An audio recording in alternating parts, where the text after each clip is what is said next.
Andy here, and welcome to Mod Creation 1 Forge Your Sword. Now, in the last video, we already forged our sword, right? So now our sword is in the game, but it's just using the plain old default texture, and it also doesn't really have a name. Or at least its name is sword name, and that's kind of just a filler name so that we can add our own cool name. So our whole goal for this video is to do two things. We're going to draw our own sword picture, and we're also going to give our sword a cooler name. Or, I mean, if you can find a name that's less cool than sword name, then you can name it that. It doesn't have to be cooler. So let's start this off by changing the name of our sword.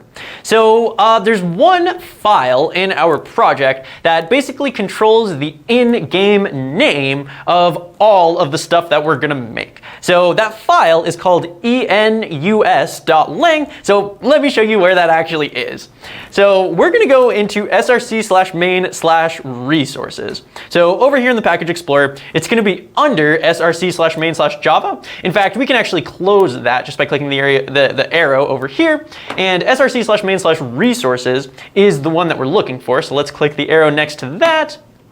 We're going to go into the assets folder, then we're going to go into foundations. There's a lot of folders. Then we're going to go into the lang folder, and you'll see inside of the lang folder we have this lovely file called en_us.lang.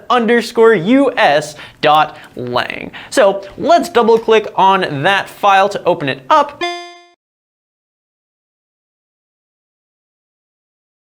And as you can see, this file is basically just nothing but names for our items, right? We have item.foundation.mysword.name equals sword name, and you can see that for all of the other stuff that's in Mod Creation 1, we just have one of these lines to set that thing's name. So pretty much everything that you're gonna make in here is gonna start off with a name of, ore name, ingot name, all that stuff. And since the only thing we have in our game right now is the sword, the only one that I really want to mess with is the sword name. So what I'm going to do is just click right on the end of this line and backspace the words sword name.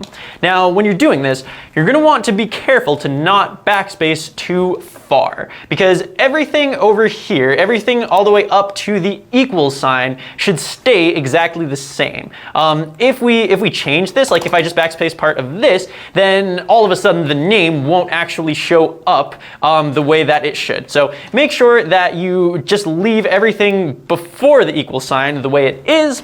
Everything after the equal sign is what will actually show up as the name of our sword. So here we can just pick the sword name, and let's see, I'm kind of hungry, so I'm definitely gonna go with a food theme for my sword, and I think it would be really funny to be like swinging around like a corn on the cob, so that's what I'm gonna call my sword. I'm gonna go corn on the cob sword.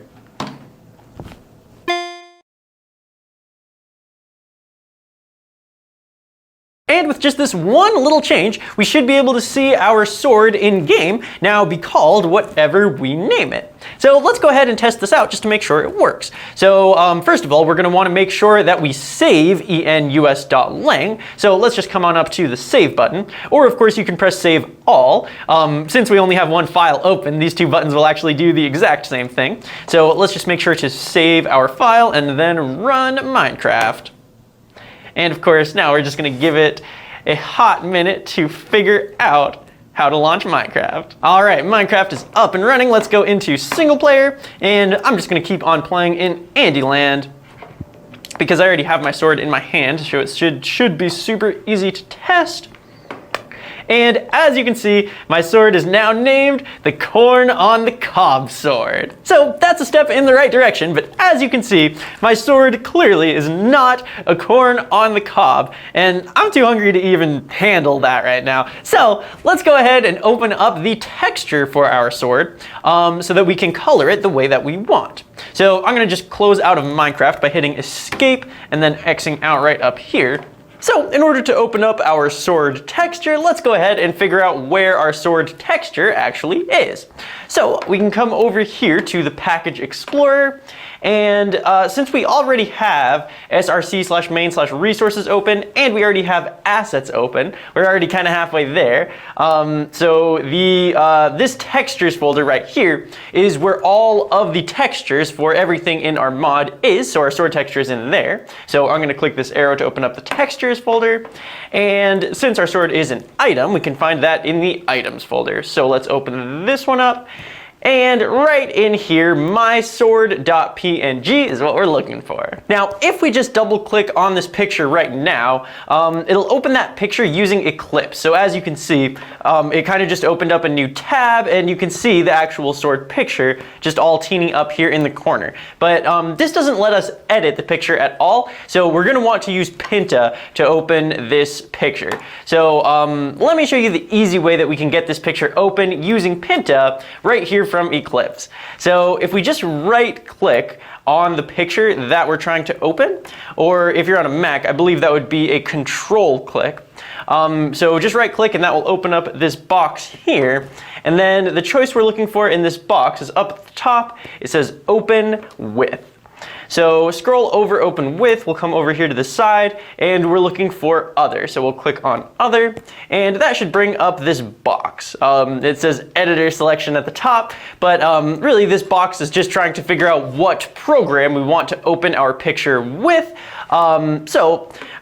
We can look through this list, but I don't believe Pinta will actually show up. So let's go ahead and browse for it. So we're gonna hit browse. And that'll open up another window with just a file explorer like this. And you can actually see, since we're in the CodaKid Mod Creation 1 folder, Pinta is showing up right here. So we can just double click on Pinta. And now it knows that Pinta is a program that we want to open our pictures with. Now before we hit OK, let's also just check this box down here that says use it for all .png files. This will make it so that we never actually have to do this again. So now that we've checked this box, every time we double click on a picture, it should just open that picture in Pinta. So it should be nice and easy for us. Let's just hit OK to save that change. And now we should get our new sword picture open in Pinta.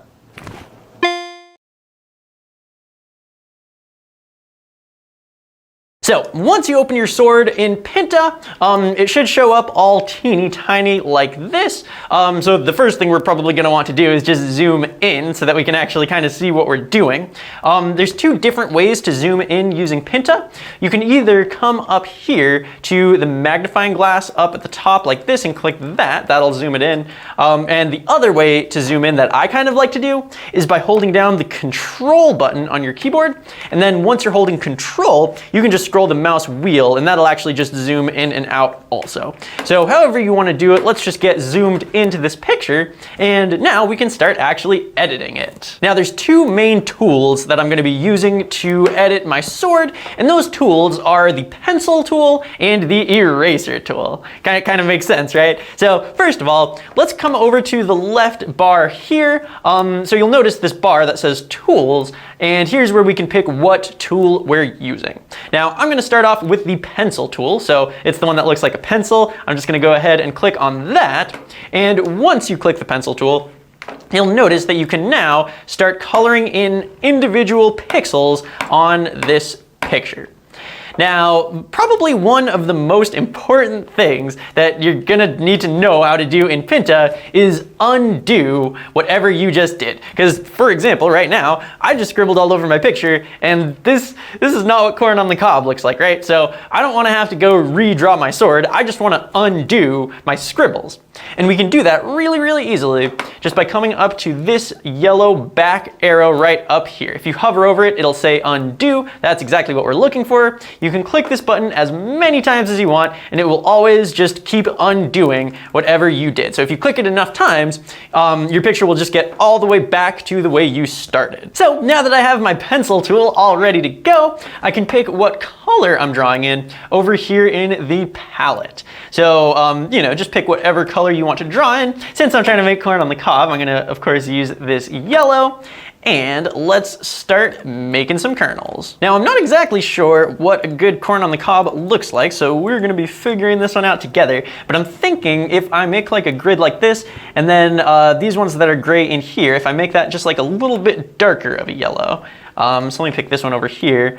I think that'll look pretty good for the actual cob part. And then after that, we're gonna want some green for, you know, the actual like stalk part. I don't really know what, I don't know what all the parts of corn are called. Oh, by the way, there's also another way that you can undo. So if you click the back arrow, that'll undo, but the other way that you can do it that you'll probably see me doing is by pressing Control Z.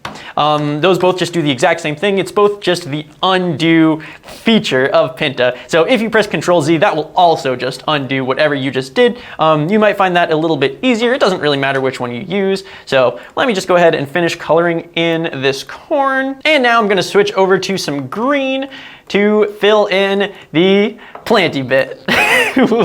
We'll just call it a planty bit. Now, since I'm making a corn on the cob here, I kind of want to erase these bits that are still gray, the kind of sticky outside bits. I really don't know what any of this is actually called, but I kind of want to erase these bits on the side. So in order to erase, I'm going to switch over to, you guessed it, the eraser tool. So let's head on over to this tools bar, the toolbar, if you will.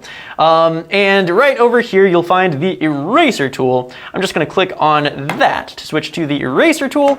Now, the eraser is a little bit annoying. When you first start using it, you'll notice that if I erase something, it kind of doesn't erase all at once. It'll kind of do like this kind of fadey erase. So it'll make part of it kind of see-through. And you can do that if you want, but I like my eraser to just kind of erase one pixel at a time. So just like totally get rid of that color. I don't like anything to be kind of see-through because then I feel like I always just accidentally leave see-through pixels, and I just don't really like that. So I'm gonna undo that erase that I just did, and I'm gonna show you how you can change the eraser settings just to kind of make it a little bit easier to use.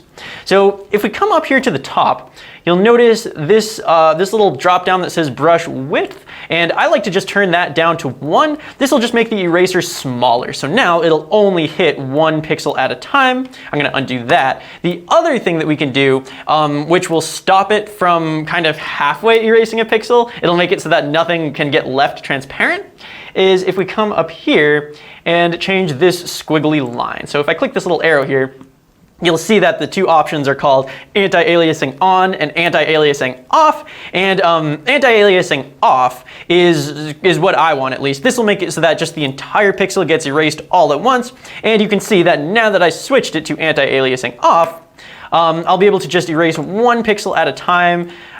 Just kind of no hassle. That's just kind of the way that I like to erase. And there we go, just like that, I have this very nice looking corn on the cob. Now I may switch back over to the pencil tool and just add a little bit more like leafy greenness to this whole little area. Awesome, so just like that, the corn on the cob sword is complete. So if we want to see our new sword picture in the game, all we have to do is save this file that we've been working on. So in order to save our work, let's just come up here to the save button. It's this little floppy disk looking icon right here, and we're just going to click on save.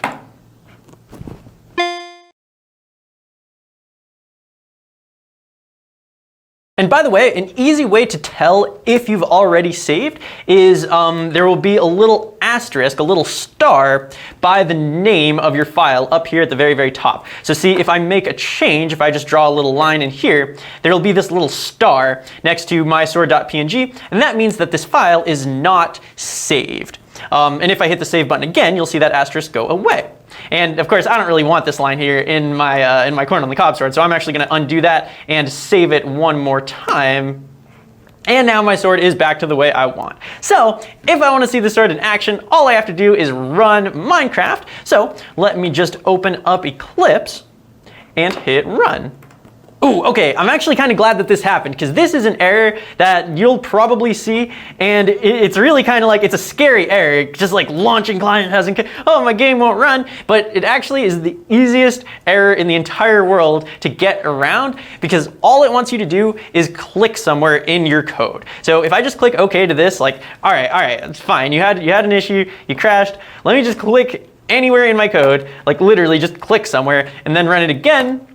That'll make that error go away. That's all it wants you to do. I don't even really get why it can't just go like assume that whatever you have open is what it wants you to run. But you know, we'll make Eclipse happy and just click somewhere in the code and it'll make that error go away. So let me just load up Andyland real quick. And as you can see, the corn on the cob sword is now a corn on the cob. Oh, this was a bad idea. Now I'm really hungry. So now that our sword has its own custom texture, we can move on to the next thing to set up about our sword, which is some of the sword's actual attributes. So for example, the sword's durability and the sword's damage, and that is what we're gonna be messing with in the next video.